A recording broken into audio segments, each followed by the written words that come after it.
বহুদিন বাদে কিন্তু বেশ ঝাল ঝাল আর হালকা একটু টক স্বাদের এরকম কাঁকড়া খেলাম। দারুণ খেতে লেগেছিল। শাশুড়ি মা বাজার থেকে কাঁকড়া আনার পরে আমার বরমশাই ছাড়িয়ে দিলেন, তারপরে নুন হলুদ মাখিয়ে এগুলো একটু তেলের মধ্যে ভেজে তুলে রেখেছিলাম। দেখবেন কালারটা চেঞ্জ হয়ে যাবে, ঠিক এরকম লাল লাল হলেই এটা ভাজা হয়ে যাবে, তুলে রাখা হয়েছে।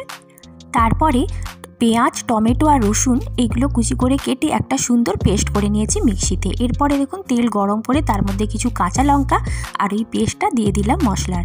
এরপরে এটাকে খুব ভালো করে কষে নিতে হবে। এরপর একে একে নুন হলুদ আর বেশ করে লঙ্কা গুঁড়ো দিয়ে এটাকে ঝাল ঝাল করেছি। তো এরপরে বেশ ভালো করে আবার কষিয়ে নিয়ে আর একটু সামান্য জল দিয়েও কিন্তু এটা কষাতে হবে।